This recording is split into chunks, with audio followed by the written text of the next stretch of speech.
Hey guys, this is EckhartsLadder. Hello and welcome to another Star Wars video. Today we'll be talking about the Battle of Exegol, but before we do, a few of you missed my last video, which was a part of my Era series and was covering Super Star Destroyers. It's actually totally my fault. I accidentally didn't save the video with the proper thumbnail included, which is a really big mistake. So if you're interested, I'll put a link to that in the upper right hand corner and also in a pinned comment. If you want even more, I'll also be live streaming on my second channel shortly after this video goes live. Come say hi. But back to Exegol, and I've got a lot of problems with this battle as I've discussed in previous videos. First of all, it has no flow and rhythm. It's basically just a large horde of good guy ships showing up to attack a Sith/First Order/Final Order/Sith Eternal fleet. Once the battle starts, there's no real narrative. We don't see any close-up shots of any of the ships even, and what's more, on the Resistance side, we basically see the same few ships over and over again, at least any ones that we see close up.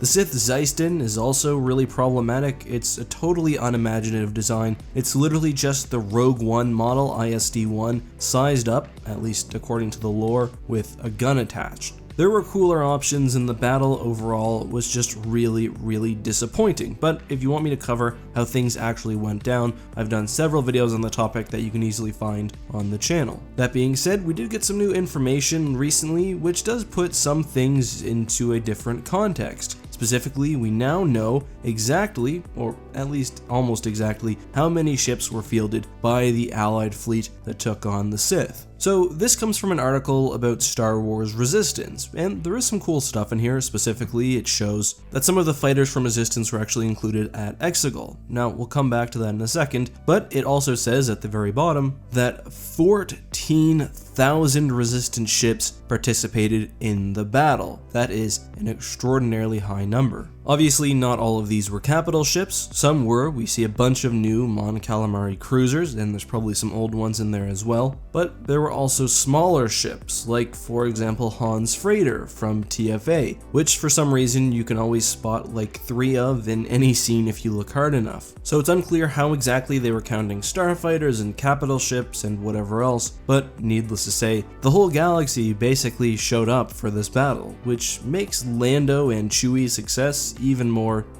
impressive. There were less Zeistins. The episode 9 guide specifically says that there were hundreds, meaning presumptively less than 1,000, and either way it's quite easy to tell that unlike say the Battle of Endor, the Resistance here is actually the overwhelming force. A lot of people miss the fact that the Sith weren't going to win by beating the Resistance in a straight space battle. Sure, they took some ships down, but their real goal was to escape from Exegol. Once that escape was impossible, the Resistance absolutely steamrolls the Star Destroyers. Some of this probably comes down to the fact that the Zeistin is just not equipped to deal with this kind of threat. It's got large planet-killing super weapons and is probably better suited for fighting large capital ships in a direct battle. Instead, the Zeistins were swarmed by everything from a small N1 starfighter to probably Mon Calamari battle cruisers. So everything considered, this battle probably featured about 20,000 vessels. That's being very generous with the Sith side. That is a lot of ships. I think the interesting question is whether it's the largest battle in Star Wars history. Certainly the largest in canon, at least up until the current point, but how does it stack up in Legends? And I think there's one clear contender, and when people ask me, I always say the largest Legends battle was the Battle of Yuuzhan Tar, which is where the Galactic Alliance, the Empire, and basically every allied faction at that time in the Star Wars galaxy fought to retake Coruscant from the Yuuzhan Vong and just generally to end the war.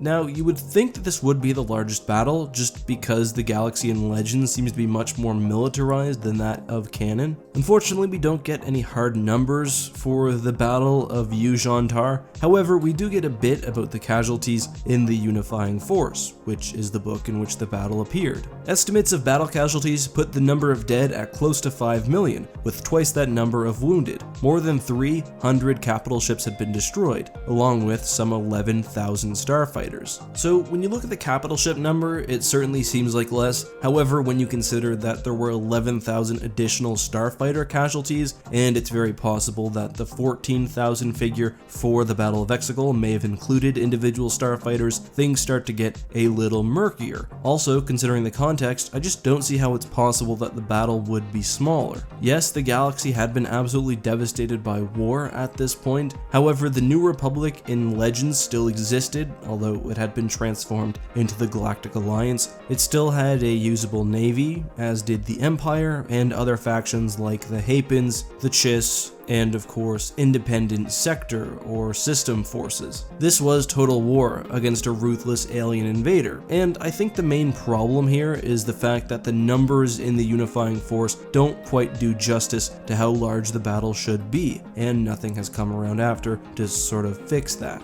Arguably some of the same stuff can be said against Exegol. It was the galaxy unifying against a common enemy, but it just seems like there would be less ships. However, I am uncertain, so I'll leave that decision up to you guys. So one thing I mentioned earlier was about resistance models being used in the battle, and there were a lot of resistance, rebels, and Clone Wars models thrown in, and that's actually because the models made for that show are actually produced in extremely high quality, so it was certainly less work adopting existing models to be live action quality, especially when viewed from extreme distance against a clump of other ships, than it would be to just make a new model entirely. Phil Shostak, who's a major artist over at Lucasfilm, said specifically in a tweet today that he identified/described 267 images of 3D ship models from the Clone Wars, Rebels, and Resistance back in August of 2018. However, it's a little confusing because he says some of those images are the same ships from different perspectives, and also that only included ships from the Clone Wars, not brand new ones or existing models or kit bashes. So it's unclear exactly